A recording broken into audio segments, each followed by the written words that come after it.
Why Prince Philip wasn't king despite being married to Queen Elizabeth II. Prince Philip didn't bestow the title of king when his wife, Elizabeth II, became queen in 1952. It became a common question as to why he was not the King of England during Queen Elizabeth II's 70-year reign, and it's down to a strict rule. According to Reader's Digest, the British Parliamentary law makes the rule as to who is up next in the line of succession and what title the monarch's spouse will have. The publication wrote that, in terms of succession, the law looks only to blood, and not to gender. Welcome to Royal Pancakes. If you are new here, please don't forget to subscribe and click the notifications bell, so you don't miss any news about the British monarchy. This rule makes the royal family tree sound complicated, but it's actually easily explained. In terms of the spouses of royalty, however, that law treats men and women differently. Explaining further, Reader's Digest added that, unlike a woman marrying into the royal family, a man is not eligible to take the male form of his wife's title. Reader's Digest added, in keeping with this, when Philip Mountbatten married then Princess Elizabeth in 1947, he did not become prince.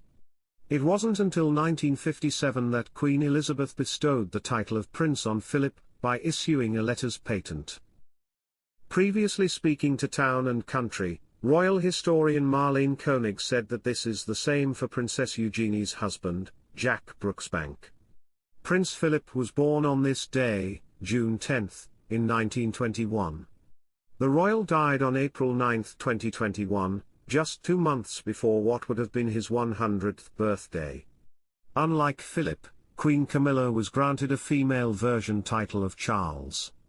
She was known as Queen Consort after King Charles ascended the throne in September 2022, but the consort has since been largely dropped. In February 2022, in her Accession Day message, the late Queen noted that she wanted her beloved daughter-in-law to be known as Queen Consort, although it was previously thought she would have another title. When she married Charles in 2005, it was thought that she would be called Princess Consort when he became king. Following Philip's death in 2021, Buckingham Palace released a statement. The statement read, "It is with deep sorrow that Her Majesty the Queen announces the death of her beloved husband, His Royal Highness the Prince Philip, Duke of Edinburgh. His Royal Highness passed away peacefully this morning at Windsor Castle. Less than a year and a half later, on September 8, 2022, the late Queen Elizabeth passed away in Balmoral aged 96. The latest series of The Traitors US is set to welcome a royal contestant for the first time, as Lord Ivar Mountbatten has officially been confirmed to be joining the star-studded lineup. The 61-year-old royal boasts a number of connections to the family, including King Charles, who himself is Ivar's second cousin. Yet it isn't just the monarch that Ivar is close to, as he also shares a strong bond with Prince Edward and Duchess Sophie, both of whom are godparents to his daughters. In a similar reciprocal fashion, Ivar is also the proud godfather to their daughter Lady Louise Windsor.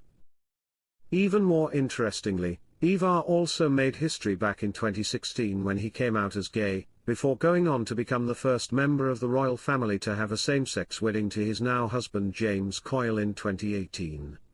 Prior to revealing his sexuality, Ivar had been married for 17 years to wife Penelope and Vere Thompson. However, the couple decided to divorce in 2011, but remained good friends, so much so, she even walked him down the aisle at his wedding to James. In addition to his strong family connections, following the death of his own father in April 1970, Ivar previously came to think of the late Prince Philip as a father figure and previously recounted how much the late Duke of Edinburgh had supported him following his father's demise. Lord Ivar Mountbatten opened up to the Telegraph, sharing touching memories of Prince Philip's support after his father's death. "Prince Philip, then 49, and Uncle Dickie stepped up and supported my mother, who'd been left a widow aged just 31. She was hugely grateful to the Duke for keeping an eye on her and for being a sort of father figure to us, her 2 boys," reports the Mirror.